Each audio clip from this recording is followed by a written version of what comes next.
El 12 de julio de 2018, dos experimentadas miembros del movimiento de las exploradoras, Maya, de 17 años, y Annabel, de 18, desaparecieron sin dejar rastro en los sofocantes bosques del Parque Nacional de Stanislaus, California. Durante 45 días, una operación de rescate a gran escala no dio ningún resultado. Los perros perdían sus huellas en la roca desnuda, y las cámaras termográficas solo mostraban el vacío. Todo el mundo estaba seguro de que las chicas estaban muertas. Pero la verdad resultó ser mucho peor que la muerte. Cuando unos topógrafos al azar oyeron un rítmico ruido metálico procedente del subsuelo y encontraron una entrada disimulada a la cueva, vieron algo que no podía explicarse con la lógica. En las profundidades, encadenadas a la roca por oxidadas cadenas industriales, las chicas desaparecidas no pidieron ayuda. En silencio, con los ojos vacíos, hurgaban en un montón de grava, temiendo solo una cosa: no tener tiempo de completar la cuota diaria antes de la llegada del que llamaban geólogo. El 12 de julio de 2018, a las 7 de la mañana, un grupo de 8 exploradoras llegó al inicio del sendero de Crabtree, en el Bosque Nacional de Stanislaus, California. Iba a ser una expedición de 3 días para conseguir el prestigioso parche de supervivencia en zonas silvestres, para el que las participantes se habían estado preparando durante más de 6 meses. El grupo estaba dirigido por 2 supervisores adultos y las participantes de más edad iban en cabeza: Maya, de 17 años, y Annabel, de 18. La temperatura del aire ese día alcanzó los 90 grados Fahrenheit a las 10 de la mañana, lo cual era anormalmente alto para esta altitud. Según el conductor del autobús que dejó al grupo en el aparcamiento, las chicas parecían concentradas y bien equipadas. El registro de turistas de la estación de guardas contiene una anotación de puño y letra de Annabel. Grupo de 8 personas. Salida de la ruta a las 7:15 minutos. Regreso el 15 de julio. Fue la última vez que la muchacha dejó su firma en documentos oficiales. La transición del primer día transcurrió sin problemas, pero el segundo día la situación cambió. A las 5 de la tarde, el grupo acampó cerca de las losas de granito del lago Oso, situado en un profundo cuenco entre crestas rocosas. Mientras montaban las tiendas y se preparaban para cenar, se hizo evidente que el suministro principal de gas para los quemadores estaba dañado. Probablemente la válvula de una de las gombonas se deformó durante un paso difícil por un pedregal rocoso, y el gas se salió. Sin poder hervir el agua del lago, el grupo corría el riesgo de deshidratarse o infectarse. Maya y Annabel, como las más experimentadas y resistentes del grupo, se ofrecieron voluntarias para volver a la bifurcación del sendero por la que habían pasado antes. Allí, las chicas vieron una señal del puesto de patrulla estacional de los guardabosques para solicitar ayuda o depósitos de repuesto. La distancia hasta la bifurcación era de unos 3 kilómetros por terreno relativamente llano. Según el protocolo de interrogatorio de los guardas, las chicas abandonaron el campamento exactamente a las 16:30. Llevaban consigo una radio portátil Motorola, una botella de agua de 1 litro para 2 personas y linternas frontales, aunque tenían previsto regresar antes de que amaneciera. Los testigos dicen que las chicas estaban confiadas, reían y bromeaban diciendo que este ejercicio de marcha sería su crédito extra. A las 18:00, según lo acordado, los supervisores intentaron ponerse en contacto con las chicas por radio para una comprobación de control. Como respuesta, solo oyeron ruido estático. A las 18:15 se repitió el intento por el canal de emergencia, pero las ondas permanecieron en silencio. A las 19:30, cuando el sol empezó a ocultarse tras las crestas occidentales y la temperatura descendió en picado, empezó a crecer la ansiedad en el campamento. A las 10:20, cuando por fin quedó claro que las chicas no habían regresado antes del anochecer, los responsables activaron una baliza de socorro vía satélite. La mañana del 13 de julio de 2018, el bosque recibió a los rescatadores con un silencio sepulcral, antinatural.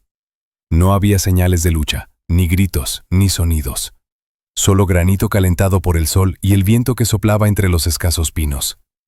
La operación de búsqueda comenzó al amanecer del 13 de julio. 2 helicópteros de la Patrulla de Carreteras de California empezaron a explorar la zona con cámaras térmicas, pero las condiciones resultaron críticas para el equipo. Enormes losas de granito, calentadas a 100 grados Fahrenheit el día anterior, crearon miles de falsos objetivos térmicos que brillaron en las pantallas de los operadores, haciendo prácticamente imposible encontrar al hombre desde el aire. En tierra, se desplegaron 3 equipos caninos del condado de Tuolumne. Un perro rastreador llamado Buster siguió el rastro de las chicas desde la zona de aparcamiento cercana a Bear Lake. El rastro llevaba constantemente hacia el norte hasta el lecho seco de un arroyo, siguiendo claramente la ruta que las chicas debían seguir hasta la bifurcación. Pero tras 1,5 kilómetros, la situación cambió radicalmente. En un tramo de granito desnudo que los guardas locales llaman la repisa ciega, el perro se detuvo de repente. Según el informe del adiestrador de 14 de julio de 2018, el animal empezó a comportarse de forma atípica. El perro daba vueltas en un mismo lugar con un diámetro de 1,5 metros, gimoteando, apretando las orejas y negándose categóricamente a avanzar en ninguna dirección. El informe de la inspección de la escena dice: el rastro desaparece instantáneamente, como si los objetos se elevaran en el aire o se disolvieran. No se encontraron en la zona huellas de vehículos, marcas de arrastre, sangre, ni la presencia de animales salvajes, osos o pumas. Durante las 2 semanas siguientes, más de 300 voluntarios de 4 condados peinaron cada barranco, cada desfiladero y cada cueva en un radio de 20 millas alrededor de la desaparición. El 21 de julio, el equipo de búsqueda encontró un tapón de plástico de botella de agua a 5 kilómetros al este de Blind Shelf, pero las pruebas de laboratorio no confirmaron que perteneciera a las chicas desaparecidas. Solo era basura abandonada por los turistas años antes. Ni mochilas, ni restos de ropa, ni walkie-talkies. Un vacío absoluto.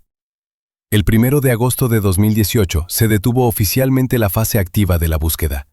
El sheriff del condado de Trolumne hizo una breve declaración a la prensa, diciendo que, a pesar de todos los esfuerzos, no se había encontrado ninguna prueba del paradero de Maya y Annabelle, y que las probabilidades de encontrarlas con vida en esas condiciones se acercaban a 0.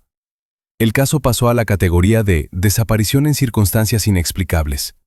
Las familias de las niñas permanecieron en un estado de absoluta y fría incertidumbre, mirando fijamente el mapa del bosque que se había llevado a sus hijas. Pero ninguno de ellos sabía entonces que lo peor no era que las niñas hubieran desaparecido. Era que en el mismo momento en que el sheriff anunciaba el fin de la búsqueda, a pocos kilómetros de allí, en lo más profundo, alguien escuchaba atentamente las noticias por la radio. Había transcurrido exactamente 1 mes y medio desde la desaparición. El 14 de septiembre de 2018, la temporada turística en el Bosque Nacional Stanisławski ya estaba en pleno apogeo.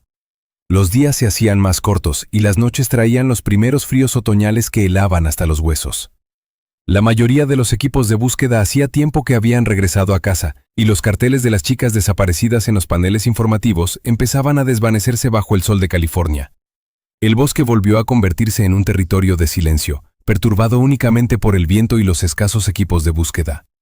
En aquel momento, un equipo de 2 topógrafos, Mark Stevens y su ayudante Paul, trabajaban en un sector remoto al norte del pico de Bell Mountain, para comprobar antiguos mapas sísmicos y actualizar los datos del servicio geológico.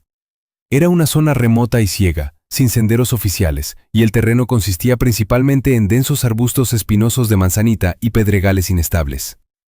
A las 10:40 de la mañana, durante una medición rutinaria del nivel de hundimiento, Stevens se detuvo. En su informe oficial a la oficina del sheriff, declararía más tarde que al principio pensó que estaba experimentando alucinaciones auditivas a causa del silencio y el calor. Un sonido procedía de una discreta cresta rocosa oculta tras un muro de maleza. No era una llamada de auxilio, ni un grito, ni la voz de un animal. Era un ruido metálico rítmico y monótono. El sonido del hierro pesado golpeando la piedra. El sonido de una campana. Una pausa. Un tañido. Una pausa. El sonido se repetía con una precisión mecánica que parecía completamente antinatural para un bosque salvaje. Los topógrafos, abriéndose paso entre las ramas secas, se acercaron a la fuente del sonido. Detrás de un denso arbusto de manzanita, encontraron una estrecha brecha en el suelo. La entrada estaba hábilmente disimulada. Encima había una capa de ramas secas y agujas de pino, dispuesta para imitar el suelo natural de un bosque. Si no fuera por el sonido, habría sido imposible descubrir la abertura, incluso a unos pasos de distancia. Al retirar el camuflaje, los hombres vieron un descenso vertical hacia la oscuridad. De las profundidades llegaba un hedor a humedad y aire mohoso y frío. Stevens alumbró hacia abajo con su potente linterna. El haz alcanzó las paredes de piedra de una gruta natural a unos 30 metros de profundidad. Allí, en un círculo de luz pálida, los topógrafos vieron algo que les hizo llamar inmediatamente al servicio de rescate por teléfono vía satélite. A las 12:15, un helicóptero con un equipo de respuesta rápida llegó al lugar. Las fuerzas especiales descendieron a la grieta utilizando equipo de escalada. En el interior de la cueva reinaba una oscuridad absoluta, disipada únicamente por las luces tácticas de los cascos de los soldados. Maya y Annabel estaban allí. Estaban sentadas contra la pared más alejada de la gruta, en viejos colchones militares podridos por la humedad. El estado de las chicas conmocionó incluso a los paramédicos experimentados. Ambas estaban agotadas hasta la extenuación. Sus clavículas y costillas sobresalían marcadamente bajo sus ropas sucias, que se habían convertido en harapos. Su piel había adquirido un tono pálido, casi transparente, tras mes y medio de falta total de luz solar. Pero lo peor no era su agotamiento físico, sino lo que las mantenía en su sitio. Ambas tenían los tobillos encadenados con pesadas cadenas industriales oxidadas. Los eslabones tenían casi medio centímetro de grosor. Las cadenas se clavaban directamente en la roca monolítica de la pared, donde estaban sujetas con pernos de anclaje. No había cerraduras en los grilletes. El metal estaba fuertemente remachado, lo que excluía cualquier posibilidad de liberación sin herramientas especiales. Cuando los rescatadores estaban en la gruta, las niñas no reaccionaron a la aparición de la luz y de la gente. No lloraron, ni gritaron de alegría, ni alzaron las manos. Continuaron haciendo lo que hacían antes. Maya y Annabel se sentaron con la cabeza inclinada y recogieron en silencio el enorme montón de piedrecitas que tenían delante. Sus movimientos eran sincronizados y mecánicos. Cogían una piedra, la palpaban, la examinaban y la colocaban en uno de los 3 montones, pequeña, mediana o grande. Luego cogían la siguiente. El sonido de las piedras golpeándose entre sí y el tintineo de las cadenas que acompañaba a cada movimiento era el mismo que oían los topógrafos en la superficie. En el informe de la inspección de la escena, uno de los agentes señaló: los objetos parecen como si tuvieran la conciencia desconectada. Parecen mecanismos rotos que siguen ejecutando un programa. Había un orden perfecto y aterrador a su alrededor. Las piedras estaban dispuestas en pirámides uniformes, los colchones estaban alineados en paralelo a la pared, incluso el polvo parecía barrido en determinadas zonas. Los rescatadores tuvieron que llamar a un equipo adicional con cizallas hidráulicas, ya que las cizallas de alambre normales no podían con el acero endurecido de las cadenas industriales. El proceso de liberación duró más de 40 minutos. Durante todo ese tiempo, las chicas siguieron trabajando, ignorando el ruido del sistema hidráulico y las voces de la gente. Cuando la última cadena de la pierna de Maya cedió por fin y cayó al suelo de piedra con un ruido sordo, una de las rescatadoras la cogió suavemente por los hombros, intentando ponerla en pie para evacuarla. Ella se estremeció. Levantó la vista por primera vez, con nada más que terror animal en los ojos, y miró el montón de piedras. Le temblaron los labios, y en el completo silencio de la mazmorra, sonó una voz grave y ronca que hizo que todos los presentes se quedaran helados. Por favor, no lo hagas. Aún no hemos terminado la norma. Amigos, antes de seguir sumergiéndonos en los detalles de esta investigación, os pido que apoyéis el canal. Asegúrate de suscribirte, haz clic en la campana, deja tus comentarios y dale a me gusta a este video. No se trata de una mera formalidad, así es como funcionan los algoritmos de YouTube. Tu actividad ayudará a promocionar este video para que el mayor número posible de personas pueda ver esta historia. Volvamos ahora a los acontecimientos de California. Inmediatamente después de ser liberadas del calabozo, el 15 de septiembre de 2018, Maya y Annabel fueron evacuadas en helicóptero médico a un centro de traumatología de Modesto. Los médicos que trataron a las niñas en la unidad de cuidados intensivos señalarían más tarde en sus informes que el estado de las niñas era paradójico y aterrador al mismo tiempo. El examen inicial reveló una deshidratación crítica. Los electrolitos de la sangre estaban a un nivel incompatible con el funcionamiento normal del cerebro. La piel tenía un tinte gris tierroso causado por la ausencia total de luz solar durante 1 mes y medio, lo que provocó una carencia aguda de vitamina D. Los músculos de las piernas, sobre todo los de las pantorrillas, sufrían una atrofia grave debido a la movilidad limitada causada por los cortocircuitos. Las chicas apenas podían mantenerse en pie sin ayuda. Sin embargo, cuando los expertos forenses realizaron un examen completo de los cuerpos para comprobar si habían sufrido malos tratos físicos, la conclusión les sorprendió. No había signos de agresión sexual, golpes ni fracturas antiguas en los cuerpos de Maya y Annabel. Las únicas lesiones eran abrasiones profundas, que calaban hasta los huesos, en los tobillos, producidas por grilletes metálicos, y numerosos callos y pequeños cortes en las yemas de los dedos, típicos del trabajo manual pesado con materiales abrasivos. El secuestrador no los torturaba en el sentido habitual de la palabra. Los explotaba. El estado psicológico de las personas rescatadas resultó mucho más difícil de estabilizar que el físico. El psiquiatra de guardia del hospital diagnosticó a ambos pacientes una fuga disociativa profunda, estado en el que la personalidad se separa de la realidad para proteger la psique del trauma. Según el testimonio de las enfermeras del turno de noche, las chicas se negaron rotundamente a dormir en las camas blandas del hospital. En cuanto el personal abandonaba la sala, se deslizaban sobre el frío suelo de baldosas y se tumbaban contra la pared, acurrucándose en posición fetal. Pero lo peor era que, incluso dormidas, sus manos no descansaban. Maya y Anabel seguían haciendo movimientos monótonos y repetitivos con las manos y los dedos. Cogían un objeto invisible, lo palpaban y lo apartaban. La memoria muscular desarrollada durante las semanas de detención resultó ser más fuerte que el agotamiento. Continuaron clasificando las piedras invisibles incluso en la seguridad de la sala estéril.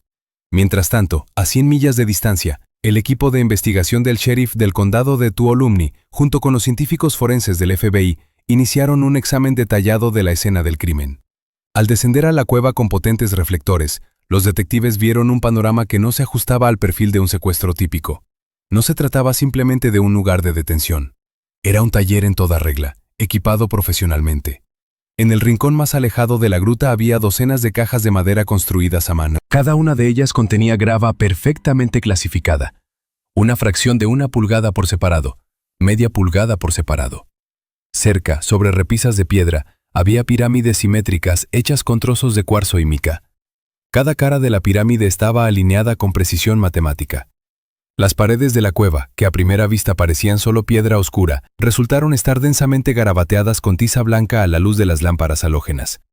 No eran los dibujos caóticos de un loco, sino estrictas y ordenadas columnas de números, complejos diagramas geométricos de secciones de roca y programas de producción. La caligrafía era suave, sin presión, lo que indicaba la absoluta tranquilidad de la persona que la había escrito. Un análisis preliminar de la roca que las chicas tuvieron que clasificar durante semanas demostró que se trataba de piedra triturada de granito ordinario e impurezas de esquisto. Este material no tenía valor comercial, no se podía vender, no contenía oro ni metales preciosos. Era simplemente basura.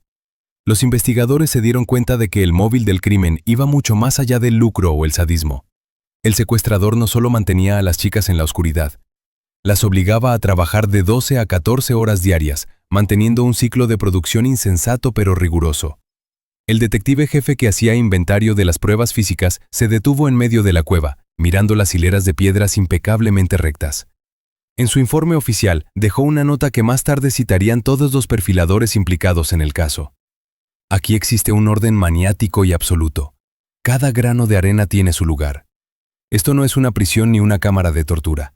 Esto es un hormiguero donde cada unidad existe solo para cumplir una función. Inspeccionando la pared cercana al lugar donde estaban fijadas las cadenas, el forense advirtió otro detalle oculto en las sombras. Un delgado soporte metálico estaba fijado a la altura de la estatura humana, entre los cálculos de tiza. Un viejo y amarillento recorte de periódico estaba perfectamente sujeto en él, de esquina a esquina. Cuando el detective lo iluminó y leyó el titular, quedó claro que aquella orden maníaca tenía un autor concreto cuyo nombre ya se había oído en estas montañas. Mientras las chicas rescatadas permanecían en silencio en las salas del hospital de Modesto, aisladas del mundo por un muro de traumas psicológicos, el equipo de investigación del bosque Stanislavski se encontró con hechos que cambiaron por completo la percepción del autor. La versión original de un maníaco cualquiera o un solitario sádico se desmoronó bajo la presión de las pruebas físicas encontradas en la cueva. El análisis de ingeniería de la mazmorra, realizado por expertos el 19 de septiembre, mostró un nivel de preparación aterrador. Lo que inicialmente parecían grietas naturales en la roca, resultó ser un complejo sistema de ventilación artificial. Se habían perforado estrechos agujeros a través del granito en un ángulo que garantizaba la circulación constante del aire, pero mantenía alejada la luz solar. En la superficie, las salidas de estos canales estaban hábilmente disimuladas. El delincuente utilizó cadáveres secos de animales pequeños y montones de maleza para imitar guaridas de tejones o coyotes. Incluso los guardas experimentados que inspeccionaron la zona admitieron que era imposible descubrir estos agujeros sin un equipo especial. Además, en la esquina más alejada de la gruta se instaló un sistema de recogida de condensados primitivo pero eficaz. Las gotas de agua del techo fluían por ranuras talladas en la piedra hasta un depósito de piedra, pasando por un filtro de carbón y arena. Todo esto apuntaba a una cosa. La persona que equipó esta mazmorra tenía conocimientos profesionales de ingeniería y llevaba años preparando este lugar.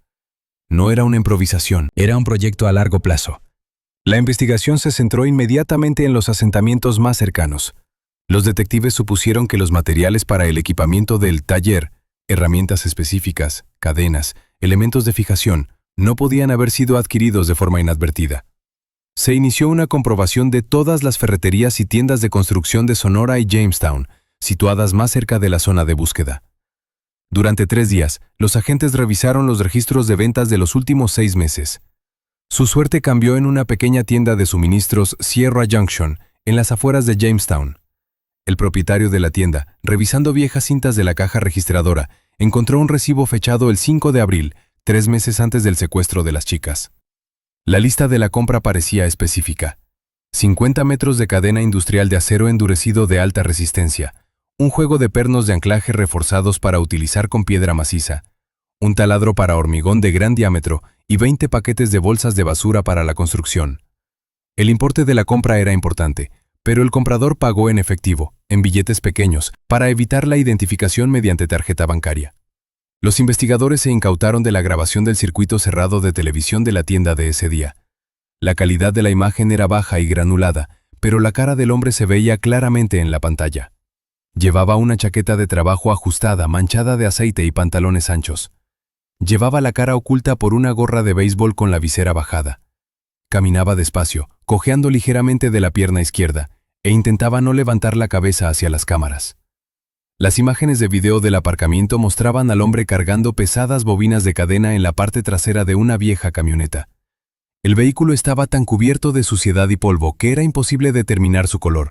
Solo parecía gris. No tenía parachoques trasero y un trapo colgaba en lugar de la matrícula.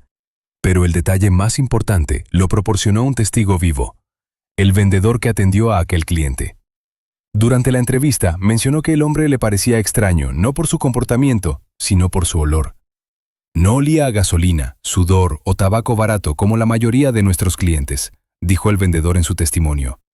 Como si acabara de salir de una tumba o de un pozo profundo. El testigo también se fijó en las manos del comprador cuando entregó el dinero. La piel de las palmas y los dedos era áspera, estaba cubierta de numerosas cicatrices, pero lo más importante era que tenía un tinte negro característico. No era solo suciedad que pudiera lavarse con jabón. Era el corrosivo polvo de carbón y mineral que penetra en los poros de la piel de los mineros durante años y permanece allí para siempre, convirtiendo sus manos en piedra. Tras recibir esta información, el perfilador de la Oficina Federal de Investigación elaboró un perfil psicológico actualizado del autor. El informe decía: el sujeto está obsesionado con la idea de control y estructura. Probablemente padece un trastorno obsesivo-compulsivo en una forma específica. Considera que el caos de la naturaleza salvaje está mal e intenta ordenarlo mediante el trabajo forzado y sin sentido de sus víctimas. Para él, esto no es violencia, sino la corrección de los errores del mundo. Es muy probable que el sujeto tenga experiencia profesional en la industria minera o en minas cerradas. El círculo de sospechosos se redujo a personas que conocían los calabozos mejor que sus propias casas. Pero cuando los detectives empezaron a comprobar los archivos de las empresas mineras locales, se toparon con un documento que les dejó helados. El hombre que correspondía a la descripción existía, pero según los registros oficiales, llevaba muerto 7 años. Durante las 2 primeras semanas tras el rescate, las paredes de la unidad de cuidados intensivos del Hospital de Modesto se llenaron de silencio. Maya y Annabel, bajo la influencia de fuertes sedantes, se negaron a comunicarse no solo con los investigadores, sino también con sus propios padres. Los psiquiatras lo calificaron de periodo de negación total. El cerebro de las niñas simplemente se negaba a procesar el horror que habían vivido, bloqueando sus centros del habla. La ruptura se produjo el 28 de septiembre de 2018. A las 10 de la mañana, el médico de guardia comunicó al detective de guardia en el pasillo que la mayor de las chicas, Annabel, de 18 años, estaba dispuesta a hablar. Era el momento que la investigación llevaba esperando mes y medio. Pero lo que oyeron los agentes del FBI y los policías durante este interrogatorio no se ajustaba a la imagen habitual del secuestro. Según la grabación de audio del interrogatorio, la voz de Annabel era tranquila, monótona y carente de toda emoción. No habló de violencia física, palizas o amenazas con armas. En cambio, empezó a describir sermones. El hombre, al que las chicas llamaban exclusivamente geólogo, aparecía en el calabozo estrictamente según lo previsto, una vez cada 3 días. Sus visitas nunca dependían de la hora del día en la superficie, solo obedecían a su ritmo interno. Llevaba un conjunto estándar de suministros, 6 latas de judías enlatadas, 2 bidones de agua de plástico y bolsas de basura nuevas. Pero el objetivo principal de sus visitas no era entregar provisiones, sino controlarnos. El geólogo se sentó durante horas en una silla plegable a la entrada de la gruta, observando cómo las chicas clasificaban las piedras. Si las pirámides de cuarzo no eran lo bastante simétricas o la fracción de cascotes de las cajas le parecía mezclada, las volteaba silenciosamente con el pie, obligando a las cautivas a empezar de cero. Nunca gritaba, dijo Annabel, mirando fijamente a un punto de la pared de la oficina.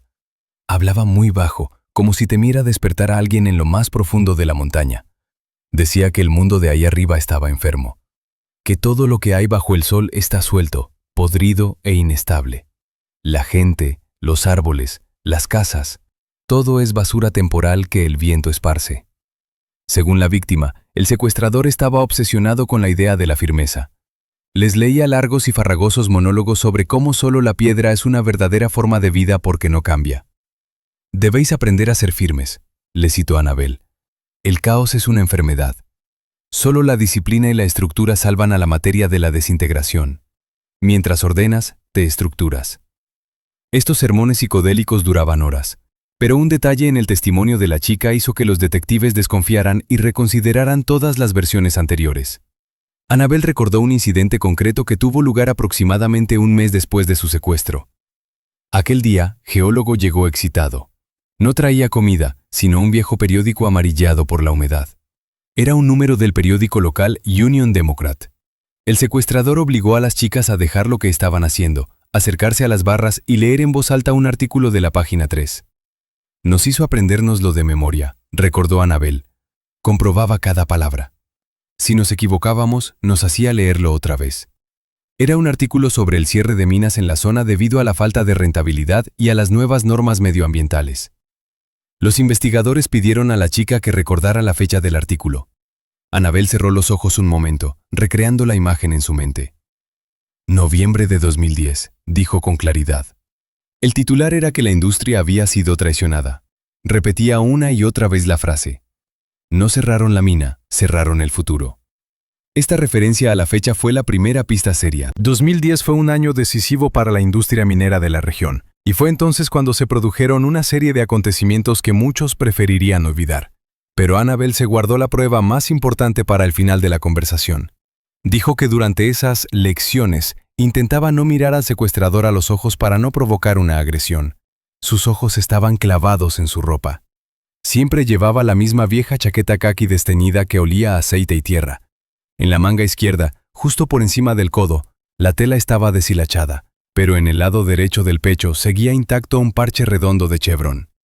Representaba 2 picos cruzados contra una montaña negra, dijo Annabel, dibujando un contorno en el aire con el dedo.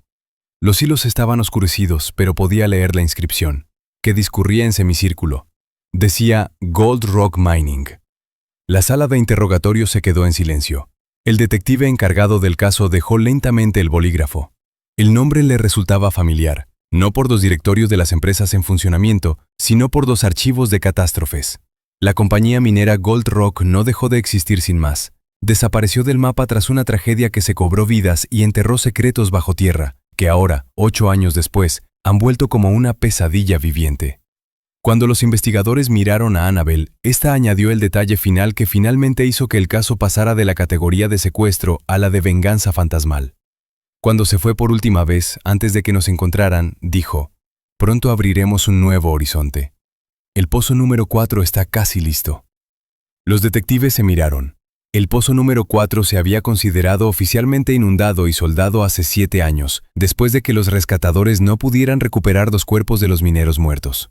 Pero ahora ha quedado claro que alguien no solo la ha abierto, sino que la ha convertido en su hogar. Tras recibir un testimonio clave de la rescatada Annabel sobre el parche de la chaqueta del secuestrador, el equipo de investigación del sheriff del condado de Tuolumne empezó a trabajar exhaustivamente con los archivos el 29 de septiembre de 2018.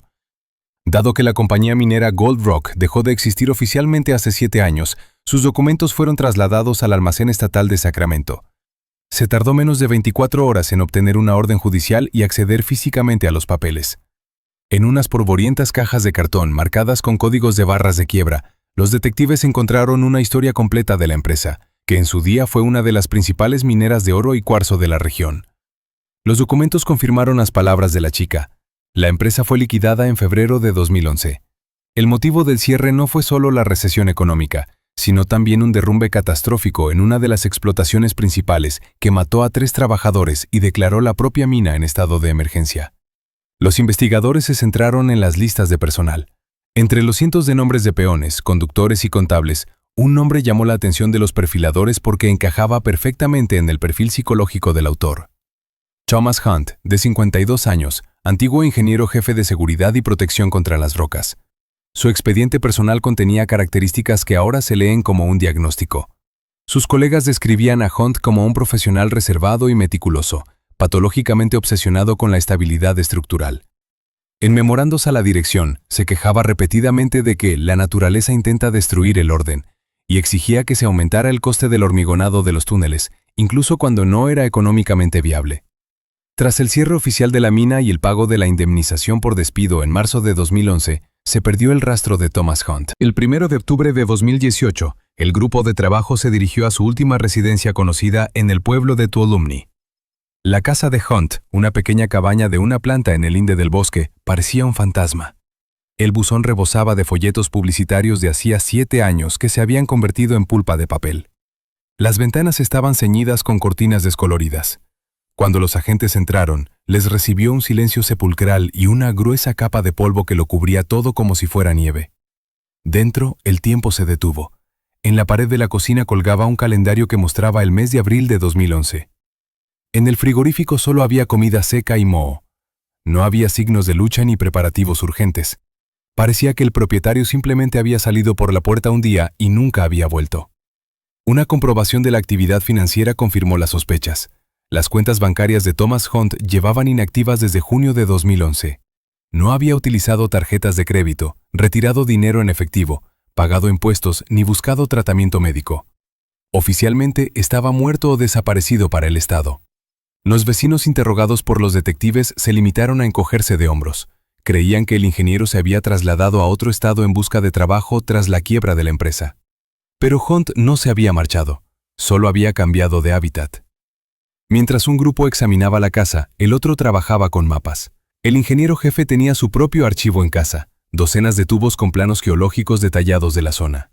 Cuando los investigadores desplegaron estos planos en el cuartel general y los superpusieron al moderno mapa topográfico de la operación de rescate, la sala se quedó en silencio.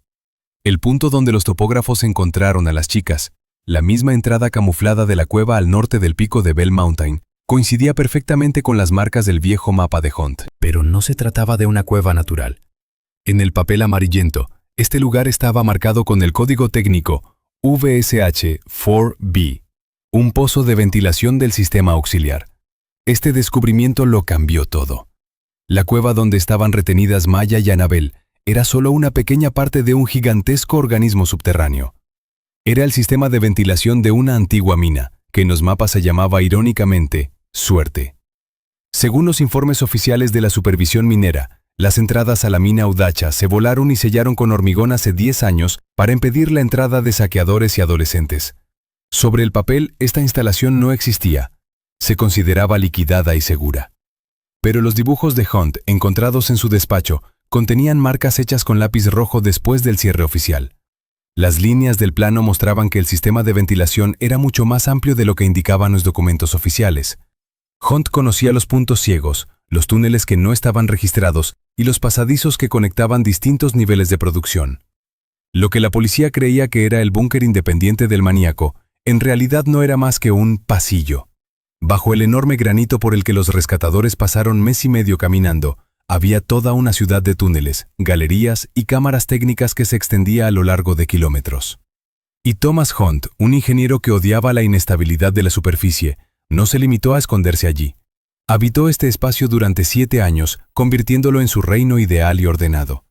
Cuando el detective jefe recorrió con el dedo la línea del túnel principal en el mapa, se detuvo en una marca que estaba rodeada varias veces con un rotulador en negrita. Era una zona profunda en la que no se oía ningún sonido procedente de la superficie. Junto a la marca, la mano de Hunt escribió una sola palabra que hizo comprender a los agentes que el verdadero horror estaba aún por llegar. Hogar. Y el camino hacia ese hogar estaba abierto, aunque la entrada al mismo no existiera oficialmente. El 3 de octubre de 2018, a las 4 de la mañana, un equipo conjunto formado por agentes del SWAT del condado de Tuolumne, agentes federales y guardabosques del Servicio Forestal rodeó el perímetro alrededor de la antigua cantera al oeste de Sonora Pass. La operación se llevó a cabo en completo silencio de radio. La única fuente de luz era la luna, que iluminaba los restos oxidados de trituradoras y excavadoras abandonadas que llevaban paradas casi una década. La clave de la operación fue el trabajo del equipo técnico de reconocimiento. El operador de un dron equipado con una cámara termográfica de calidad militar planeó sobre un sector marcado como zona de ventilación en los antiguos mapas de Hunt. Un punto rojo brillante apareció de repente en la pantalla del monitor en medio del frío azul del suelo nocturno. Era una anomalía térmica. Según los datos de telemetría, salía aire caliente del suelo a través de grietas microscópicas en la roca. La temperatura del flujo era 30 grados superior al ambiente, lo que indicaba que en el subsuelo funcionaban potentes generadores o sistemas de calefacción. La fuente de calor estaba situada donde, según los datos oficiales, debería haber habido un sólido monolito de granito. El comandante del equipo de asalto dio la orden de irrumpir. La entrada al sistema, marcada en el mapa del ingeniero como Pozo Técnico B7, estaba oculta bajo una enorme losa de hormigón que a primera vista parecía formar parte de los cimientos del almacén destruido. Cuando los soldados utilizaron gatos hidráulicos para mover la losa, de la abertura salió aire viciado con olor a gasóleo y ozono. El equipo descendió por los tirantes oxidados hasta una profundidad de 12 metros. Lo que vieron allí abajo hizo que incluso los veteranos hombres de las fuerzas especiales se detuvieran unos segundos. No se trataba de una mina abandonada cualquiera. Thomas Hunt había restaurado y modernizado todo un nivel subterráneo, creando un búnker totalmente autónomo. En el primer compartimento zumbaban 2 modernos generadores diésel de fabricación japonesa, conectados a un sistema industrial de filtración de aire. A lo largo de las paredes había hileras de barriles de combustible, suficientes para durar años de existencia autónoma. Después, el pasillo conducía a una zona de estar que parecía más bien el despacho de un científico loco. Una biblioteca perfectamente organizada se erguía sobre estanterías hechas de tablas toscas. Cientos de libros sobre geología, mineralogía, resistencia de materiales y arquitectura de estructuras subterráneas estaban ordenados no alfabéticamente, sino por el color del lomo, creando un gradiente del negro al blanco. Sobre el escritorio había dibujos, reglas y muestras de rocas, cada una con un número de inventario escrito con pintura blanca. Pero el verdadero horror esperaba a los operarios en la siguiente sección del túnel. Tras atravesar la esclusa, se encontraron en una espaciosa gruta que Hunt había convertido en un bloque de prisioneros. Además de los 2 lugares donde estaban retenidas Maya y Annabel, se habían preparado 3 nuevas celdas. Estaban vacías, pero completamente preparadas para recibir huéspedes. Ya se habían instalado nuevos pernos de anclaje en las paredes y en el suelo había cadenas brillantes y engrasadas. Cerca había cajas nuevas para clasificar las piedras y montones de mantas del ejército. El ingeniero no solo se escondía, sino que estaba preparando una ampliación a gran escala de su plantilla. El propio Thomas Hunt fue encontrado al final de un túnel sin salida, marcado en el mapa como Avit número 4. No intentó escapar, no se atrincheró ni cogió ningún arma, aunque llevaba un martillo geológico colgado del cinturón. Hunt estaba arrodillado frente a un muro de piedra en blanco, de espaldas al equipo de captura. A la luz de las linternas tácticas, era evidente que estaba inmerso en un minucioso trabajo. Delante de él había un intrincado mosaico hecho con miles de pequeños trozos de granito y cuarzo. Había seleccionado las piedras según tonos de gris, creando un patrón perfectamente simétrico que se asemejaba a la estructura de una celosía de cristal. Cuando los agentes se acercaron y le ordenaron que levantara las manos, Hunt colocó lentamente la última piedra en el centro de la composición. No mostró ninguna emoción, ni miedo ni ira. Cuando le esposaron las muñecas, ni siquiera miró a los hombres armados. Sus ojos estaban fijos en el mosaico. Lo único que preguntó al oficial que lo detuvo sonó espantosamente mundano en el silencio absoluto del calabozo. «Dígame, oficial, ¿están planas las piedras de la tercera fila? Me parece que hay un error milimétrico». Durante el registro de la sala de estar, los detectives se incautaron de la principal prueba, un grueso diario de cuero que Hunt había llevado durante años. No era solo un diario de observaciones, sino un informe sobre un experimento. Las anotaciones estaban hechas con letra pequeña y caligráfica. En las últimas páginas, los investigadores encontraron referencias a Maya y Annabel. Hunt no mencionó sus nombres. Para él, solo eran material. La anotación de 18 de julio de 2018 decía: las muestras 7 y 8 han sido entregadas al área de procesamiento. Son prometedoras. El material es blando, pero puede estructurarse. La resistencia es mínima.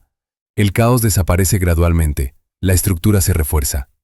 Estas líneas serán una prueba directa de su culpabilidad, pero también abrían la puerta a un nuevo abismo. El detective que leía el diario se quedó helado, al darse cuenta del significado de los números.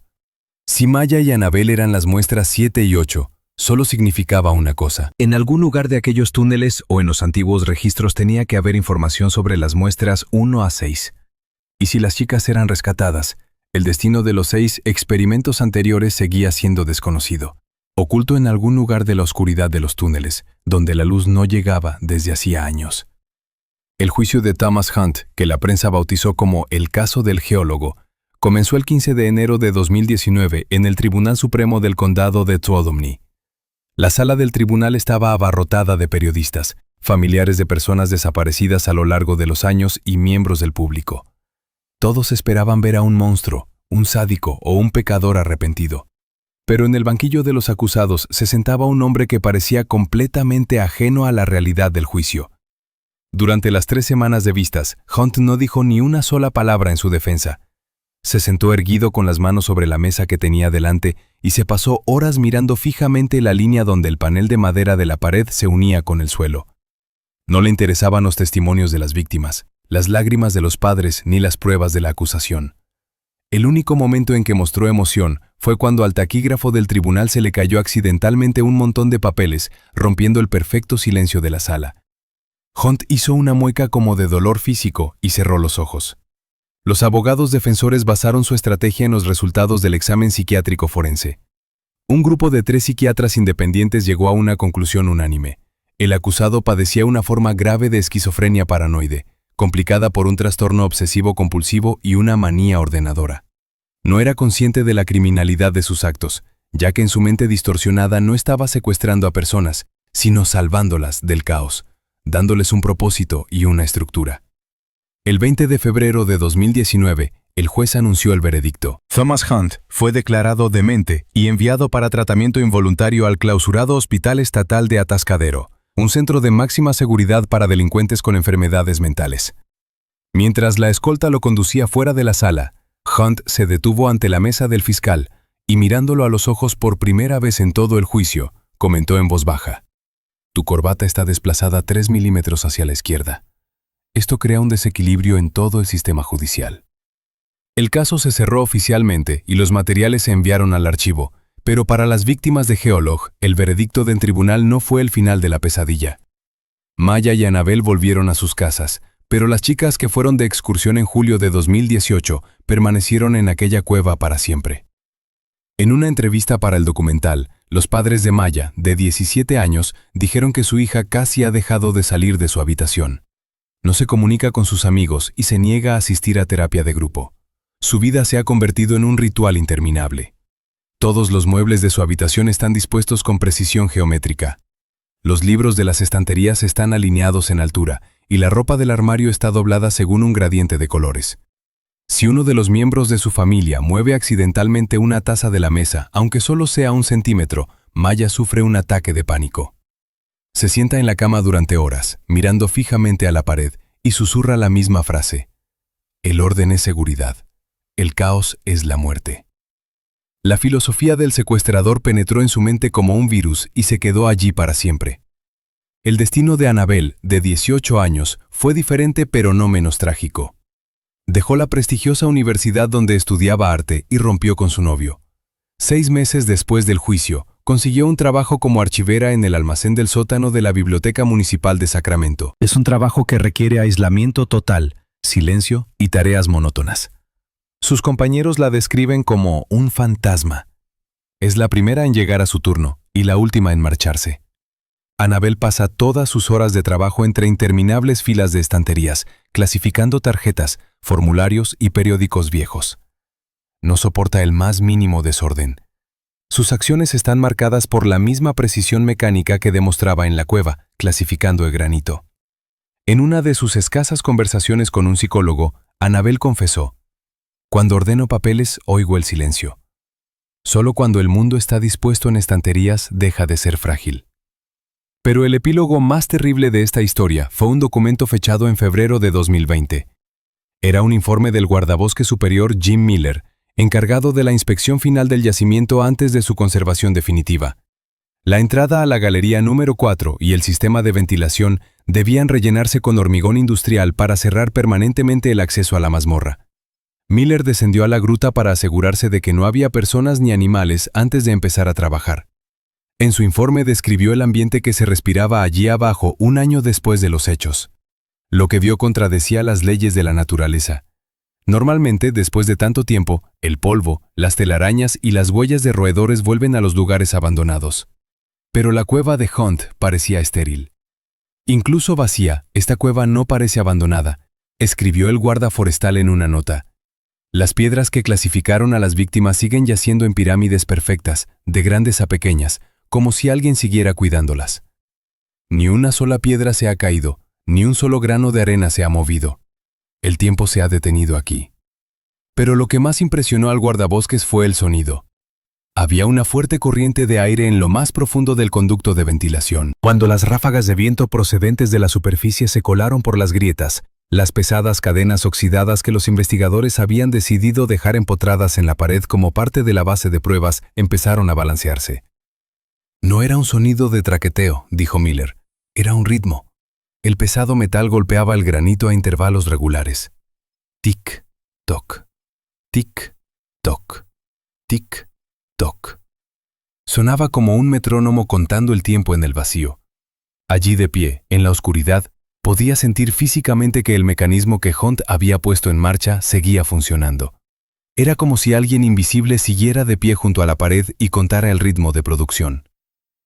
Ese mismo día, se vertieron 50 metros cúbicos de hormigón en la entrada de la cueva. La historia del geólogo llegaba oficialmente a su fin. Thomas Hunt vive sus días en una habitación acolchada, haciendo patrones con pastillas. Maya y Annabel viven en sus propias prisiones personales de orden y simetría. Y allí, en lo profundo de las montañas de California, bajo la espesura del hormigón y el granito, en la oscuridad eterna, pirámides de piedras perfectamente ordenadas siguen en pie como monumento a la locura que intentó arreglar el mundo, pero solo consiguió romper a quienes vivían en él. Y si acercas el oído a la roca en tiempo de calma, hay quien dice que aún se puede oír un frío corazón de hierro latiendo en lo más profundo de la montaña.